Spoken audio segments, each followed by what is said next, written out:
Hey everybody, it's John. It's been a while since I made one of these videos and I'm a little worried that I'm going to be, I don't know, out of touch or out of practice or just rusty at it.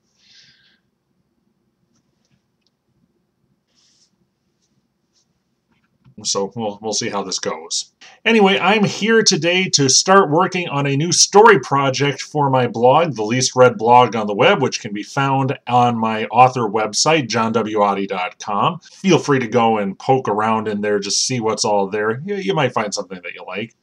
Anyway, I thought I would start a multi-part fantasy adventure, but I wanted to challenge myself and push myself out of my comfort zone a little bit in writing this story. Specifically, what I'm going to be doing is I will be writing this story using a role-playing game called Fiasco.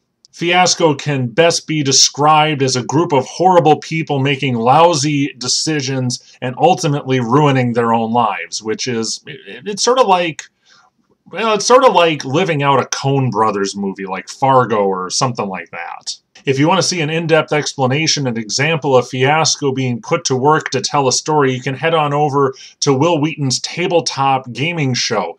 A couple of years ago, Will and some of his friends played Fiasco, and they put together a really compelling and interesting story using it. Now, for those of you who are a little bit sensitive about language and certain adult content, you may not want to watch the videos, but it still is really fascinating to watch a group of very creative people getting together and playing this game.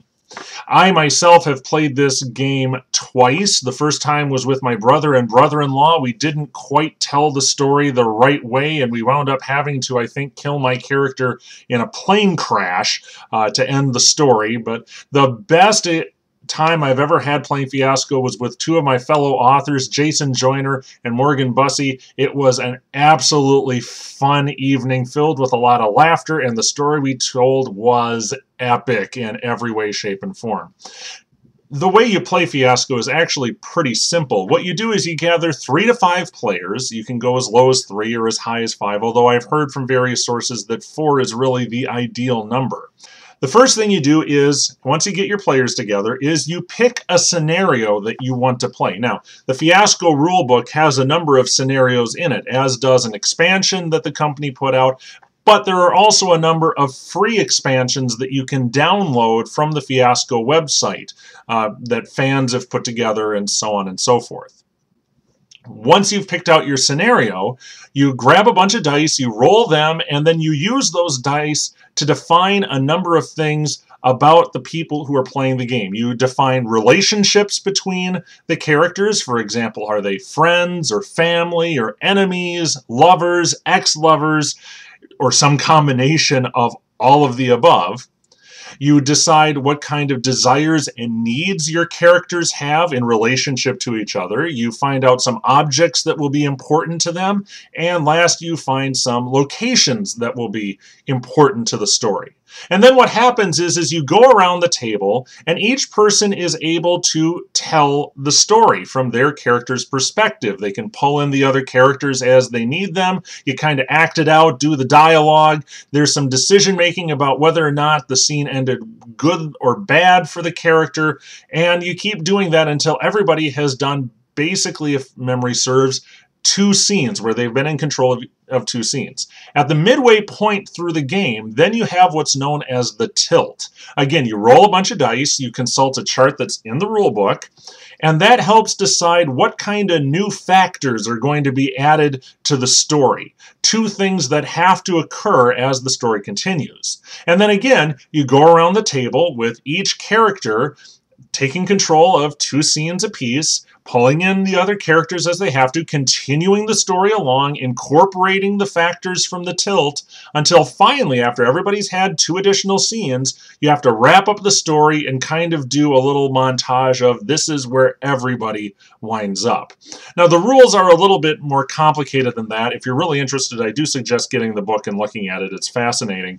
I'm not going to incorporate all of these rules as I proceed with this writing exercise, but I am going to try to adapt it and create an interesting story as best as I can. Now, here's the thing. Watching Will Wheaton play the game, and then playing it a couple of times myself, I couldn't help but notice how great Fiasco could be as an exercise for a writer, somebody like me. It's designed to create characters, to create situations, and to really put together compelling stories about flawed human beings making a mess of their own lives. In other words, just kind of fun for storytelling in general. And this isn't just something that I've noticed. Inside these books, there's the Fiasco rulebook, which I showed you earlier, and an additional book that has additional scenarios and so on and so forth. Links are down below to if you want to go check out these books for yourself. One of the things that they mention is that Fiasco is a great exercise for writers to put together characters, situations, scenarios, and spin whole stories. And they have some suggestions about how writers could do that. But the reason why I wanted to try this was because, like I said, it would push me out of my comfort zone just a little bit.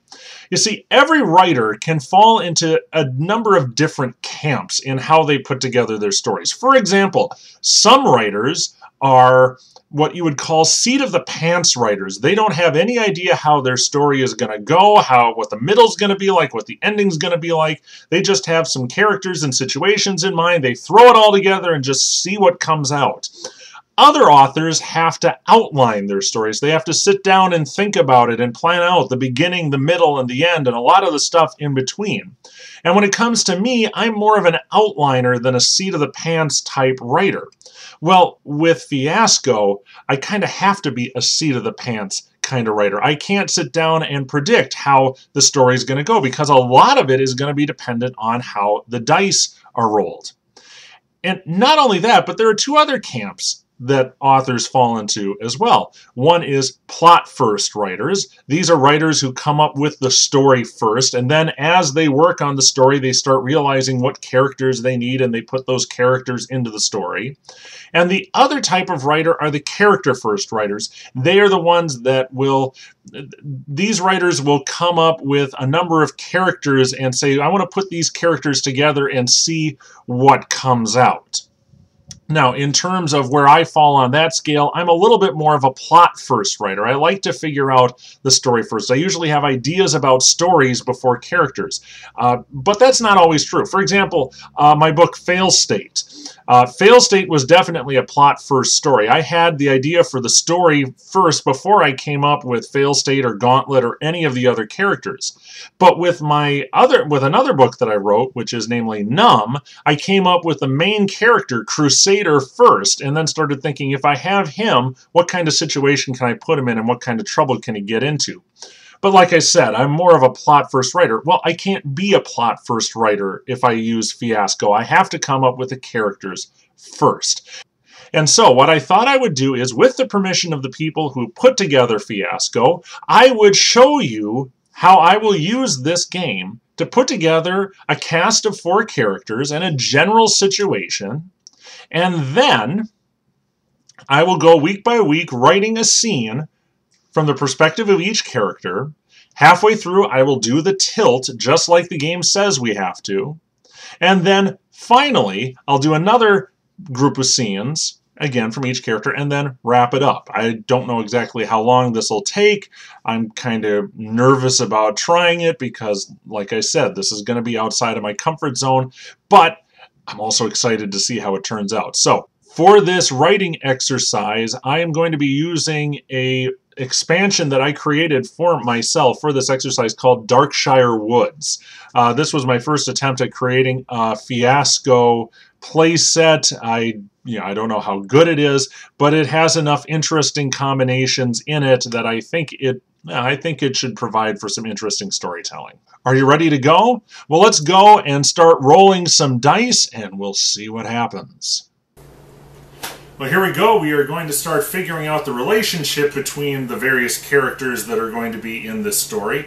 Since I'm here by myself and really putting together this story on my own, I figured I better get some stand-ins for the other characters that'll be showing up in the story. So, to help me today, I have a Dalek from Doctor Who, I have Tom Servo from Mystery Science Theater 3000, and I have a plush Toothless from How to Train Your Dragon. Yeah, I'm a nerd. Just deal with it. So now this is what we're going to need for this part of the story planning exercise.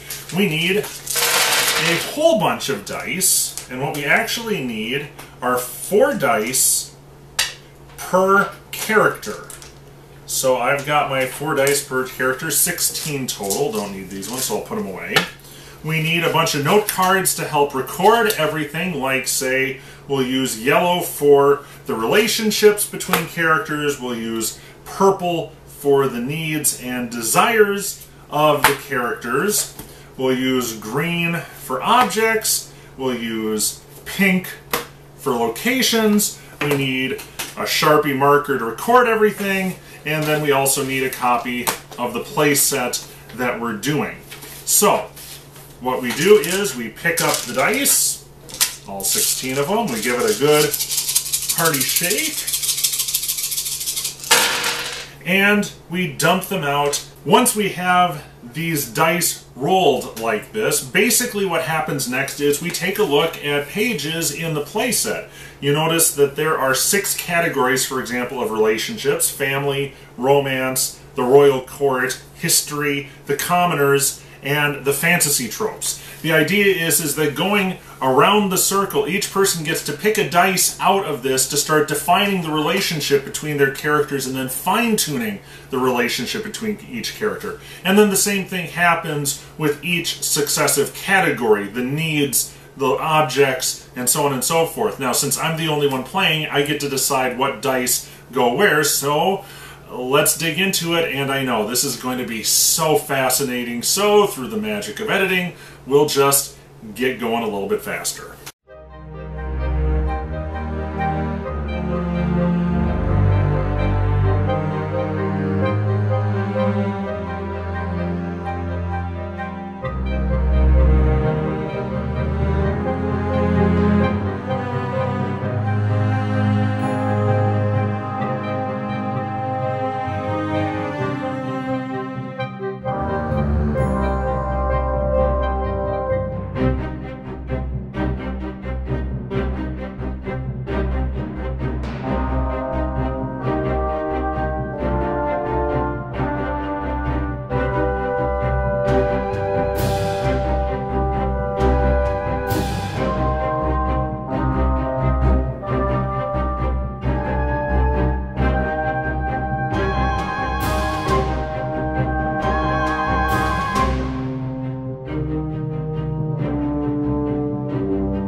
And there we go.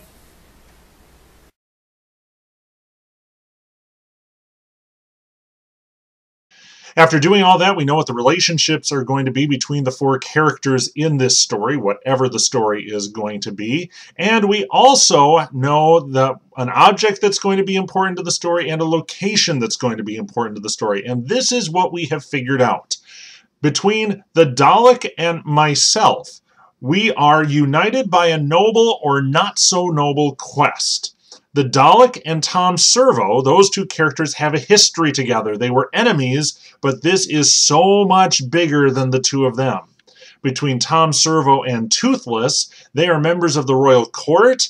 Originally, they were going to be an assassin and the person who hired the assassin, but I decided it'd be more interesting if they were rivals for royal recognition. And finally, between Toothless and myself, we are family. We are blood relations, but only one of us knows it. So that's the relationships. Now let's talk about what's driving our characters. The Dalek and I have a need to get revenge on them both by turning them against one another. So Tom Servo's character and Toothless's character, we're out to get those 2 somehow. As for Tom and Toothless, they have a need to get in. They want to get into their master's good graces, at least for now. The object that's going to come into play is a precious object. It's an heirloom necklace, and the location that needs to come into play is in Darkshire Woods itself. It's an ancient burial site with a recently disturbed grave.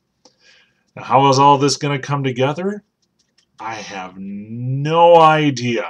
I'm going to let this mulch for a little while, see what kind of characters I can come up with, and in about a week or so, I'll be back with an explanation of who the players are going to be in Darkshire Woods.